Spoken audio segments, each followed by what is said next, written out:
집값이 많이 올랐습니다. 문재인 정부 참 못 쓸 짓을 했습니다. 시장이 되면 한 달 내에 초스피드로 신속한 주택 공급을 시작하겠습니다. 저는 문재인 정부가 부동산 정책을 잘했다고 생각하지 않습니다. 박영선이 시장이 되면 많은 변화가 있을 것입니다.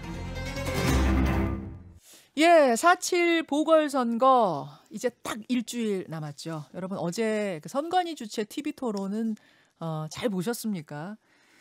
이번 서울시장 선거 부동산 선거라고 해도 과언이 아닐 만큼 후보들이 너도 나도 집값 잡는 건 나다 이렇게 얘기하면서 공약들을 내고 있죠. 그 후보들 부동산 공약 들여다보면요. 금방 다 해결될 것 같아요. 누가 시장 되든.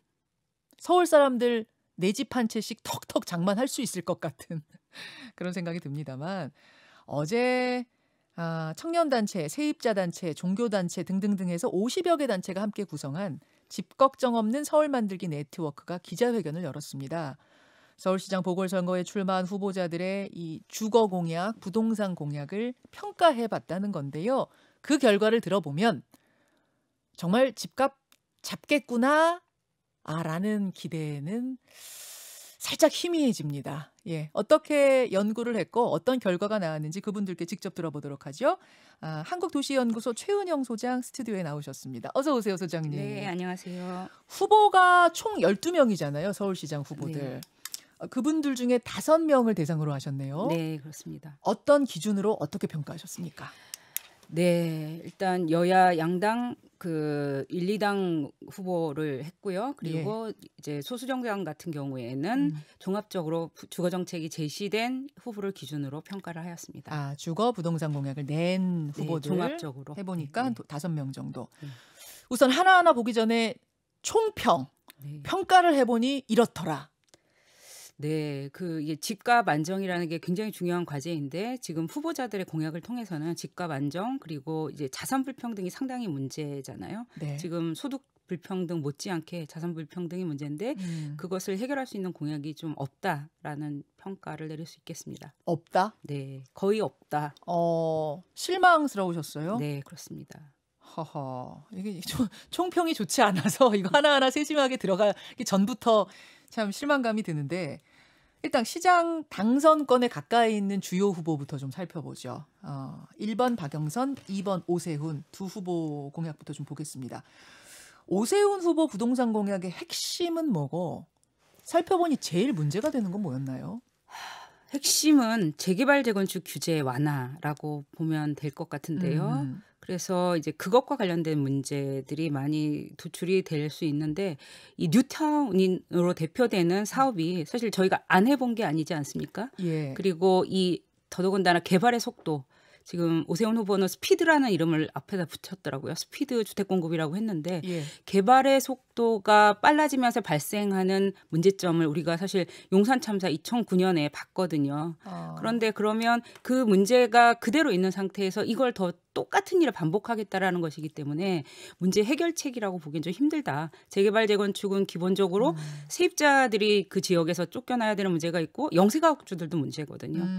이게 전면 철거형 재개발이라는 것에 갖는 무서움에 관해서 좀 많이 고민하지 않으신 것 같은 생각이 듭니다. 공급에 방점을 찍다 보니까 신속하게 많이 공급하겠다. 네. 그러면은 분명히 어떤 재개발 과정에서는 원주민들과의 갈등 어느 재개발이든 있잖아요. 그렇습니다. 근데 이제 그것을 그럼 어떻게 해결할 것인가에 대해서 답은 없던가요? 네. 그리고 재개발 재건축은 사실 공급 효과도 많지 않다라는 것이 일반적으로 알려져 있는 사실입니다. 왜냐하면 이게 멸실 주택이 상당하거든요.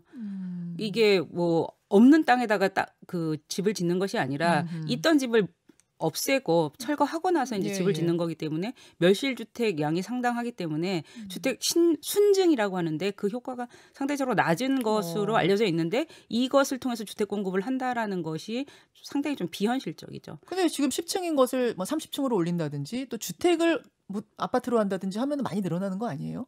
그게 이제 용적률을 올리는 것인데요. 근데 그게 뭐 건폐율 등이 있어서 지금까지 알려져 있는 바에 의하면 재건축은 10%가 안 늘어나고요. 아니 재개발은 그다음에 재건축도 20% 정도가 안 늘어나는 것으로 알려져 있습니다. 통계상 그렇습니까? 네, 그렇습니다. 공급에 그렇게까지 크게 뭐 해답을 주지 못할 것 같다. 순증 효과를 주지 못하는 거죠. 예. 자, 그럼 박영선 후보의 부동산 공약 보겠습니다. 핵심은 뭐고 문제는 뭡니까?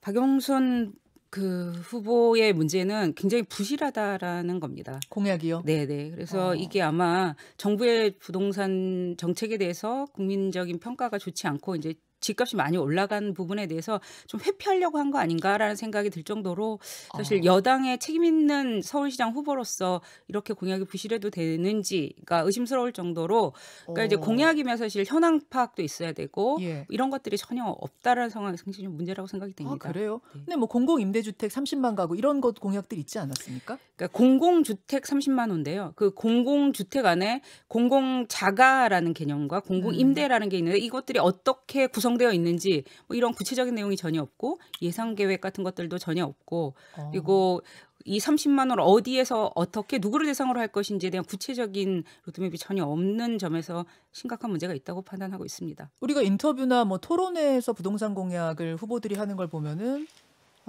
사실은 좀 이렇게 세세하게 우리가 볼 여유는 없거든요. 네. 뭐 토론회도 빨리빨리 진행되고 인터뷰도 네. 그렇다 보니까. 네. 근데 이제 연구가들이 쭉 자세히 쑥 들어가 보니까 이런 네. 문제점들이 있더라. 네, 그렇습니다.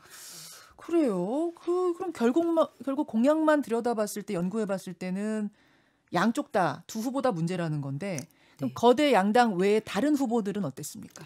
네, 일단 실현 가능성이란 측면에서는 다른 소수 정당의 후보들도 문제가 있다라는 판단이 들지만 그래도 이제 나아갈 방향을 제시하는 측면이 있는데요. 예를 들면 지역 자치구별로 20% 공공임대주택을 할당하겠다든가 예. 그다음에 지금 LH 사태 때문에 전 국민적인 관심사가 높은데 이 문제의 핵심은 사실 LH가 토지를 매각한다라는 거거든요. 공공수용한. 그렇죠. 이걸 하지 못하게 하겠다라는 등 좀 미래지향적인 공약들은 소수정당에서 발견됐다라는 점에서 의미가 있다고 하겠습니다. 오히려 그래요. 지금 이제 부족한 부분들 지적을 쭉 했는데 그러면 오세훈 후보, 박영선 후보, 오세훈 후보 공약 중에 요건 괜찮다 하는 것들도 좀 잡아주세요. 네, 박영선 후보 공약 중에서는 공공자가라는 것이 있는데요. 얘가 공공자가는 어떻게 달라요? 공공자가는 이제 토지 임대부라고 해서요. 그러니까 땅은 공공의 것이고, 아하. 네 그렇기 때문에 이제 건축비만 부담하는 것이기 때문에 평당 1,000만 원으로 저렴한 서울에서 상대적으로 저렴하게 할 수 있다라는 이 공급 정책이죠. 근데 그게 또 그렇게 되면은 어쨌든 건물만 내 거고 땅은 공공 거니까 네. 월세 내듯이 계속 내야 된다 이런 얘기도 있지 않았어요? 근데 이제 전세라고 생각을 하시면 될 것 같습니다. 전세인데 지금 월세를 조금 내는 반전세가 지금 우리 사회에서 좀 많이 예전에 비해서 보편화되어 있잖아요. 예. 그런 형태라고 생각을 하시면 될 것 같습니다. 그러면 전세를 나라에 내고 조금 대신 저렴하게 네. 아주 저렴하게 네. 반소유 정도 할 수 있는 네, 이런 개념. 그렇죠. 예. 그게 바람직한 방향이라고 보십니까? 네, 소유와 임대의 중간 정도라는 건데 이것들이 만들어질 필요는 있는 거죠. 임대에 불편한 점이 있고 예. 자가에 또 문제가 되는 지점이 있으니까 그거의 중간 제3의 길이라고 할까요? 그 주택 점유 형태에 있어서요. 그 공공자가라는 분야를 잡아놓은 부분 네. 그것이 칭찬할 만하다 네, 말씀이시고 네. 오세훈 후보는 어떻습니까? 오세훈 후보도 그 이제 가장 저희가 그래도 세입자들에게 의미 있는 정책이라고 생각을 하는 거는 청년에 대한 주거비 지원을 약속하고 있어요. 지금 서울시에서 5천 가구 정도에 대해서 지원을 하는데 이걸 10배 정도로 늘리는 공약을 약속을 하고 있거든요. 주거비 지원. 근데 이렇게 약속대로라면 연간 1,000억 정도씩 드는데 사실 이걸 정확하게 계산했는지는 잘 모르겠어요.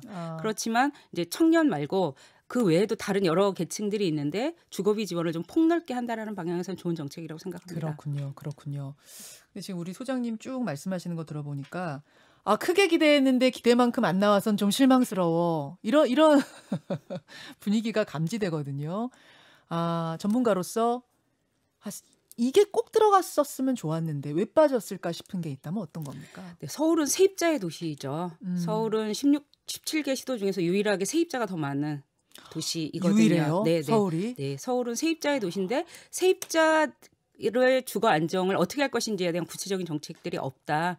그리고 이게 지금 작년에 임대차 보호법이 개정이 되면서 그러니까 민간 임대주택에 사는 세입자들에 대해서 어떻게 할 것인지에 대한 정책이 나올 것이라고 기대를 했는데 예. 그 부분에 관해서 정책이 전무한 것이 매우 아쉽습니다. 말하자면은 지금 세입자들 중에서도 가장 취약한 층, 예를 들어 고시원에 사는 분들이라든지 이런 노숙자라든지 이런 분들 아주 최하층의 제일 열악하게 사는 분들에 대한 대책 같은 건 안 잡히던가요? 네, 그렇죠. 그 서울은 특히나 이제 주거 문제가 주거비가 높다라는 것도 문제지만 매우 열악한 주택이 많다라는 것도 문제거든요. 고시원의 전국 고시원의 절반이 서울에 있고, 맞아요. 그다음에 지하의 대부분도 서울에 있고요. 지하 집도 많죠, 맞아요. 네, 이런 상황에서 청년들이나 아동이 있는 가구가 굉장히 열악하게 사는 경우들이 많은데 이런 가구에 대한 지원 대책이 좀 안 보인다라는 측면에서 매우 아쉽습니다. 그 투기 지금 LH 사태가 결국 이제 투기 문제인데 투기 방지에 대한 공약들은 없던가요? 투기 방지에 관한 공약은 박영선 후보가 부동산 감독원을 만들겠다라는 정도가 있고 그 외에는 투기 방지책은 서울시장 후보들에게서 뚜렷하게 찾아보기 좀 힘들었습니다. 아, 그래요? 네. 근데 사실은 이제 재건축 재개발에 대한 공약들 뭐 공공임대 아파트 짓겠다 이런 공약들 다 냈기 때문에 투기 방지책도 같이 있어야 될 것 같은데 그 부분은 없군요. 네, 그런 면에서 이제 오세훈 후보가 매우 아쉬운데요. 재개발 재건축 규제를 이렇게 완화를 하면 주택 가격이 사실 상승할 우려가 더 크거든요. 근데 이것에 대해서 오세훈 후보의 대답은 요령껏 하겠다. 구더기 무서워서 장 못 담그냐 이런 식으로 말하고 있어서 이 재개발 재건축 규제 완화로 인한 주택 가격 상승의 부작용, 이 투기 문제에 대한 인식이 좀 매우 아쉽다고 보겠습니다. 알겠습니다. 예. 사실은 오늘 나오시면서 좀 밝은 얼굴로 와, 이 공약대로만 되면 참 좋겠습니다. 이렇게 말씀하실 줄 알았거든요. 공약이 이제 될지 안 될지를 몰라서 그렇지 되기만 하면 참 좋겠어요. 이러실 줄 알았는데 5명을 평가했는데 솔직히 실망스럽습니다라는 답을 들어서 저도 실망스럽습니다. 한 일주일밖에 안 남긴 했습니다만 우리 후보들 보완할 것들 더 보완해서 시장이 됐을 때 누가 되실지 모르겠습니다만 됐을 때 정말 우리 서울 시민들의 수건, 부동산 문제, 주거 안정 문제 해결해 주시기를 부탁드립니다. 소장님 고생하셨습니다. 네, 고맙습니다. 한국도시연구소 최은영 소장이었습니다. 김현정의 뉴스쇼는 청취자 여러분의 참여로 이루어집니다. 트위터, 페이스북, 레인보우 게시판, 그리고 단문 50원, 장문 100원의 유료 문자 샵 1212, 우물정 1212 통해 참여하실 수 있습니다. 김현정의 뉴스쇼, 여러분과 함께 만듭니다.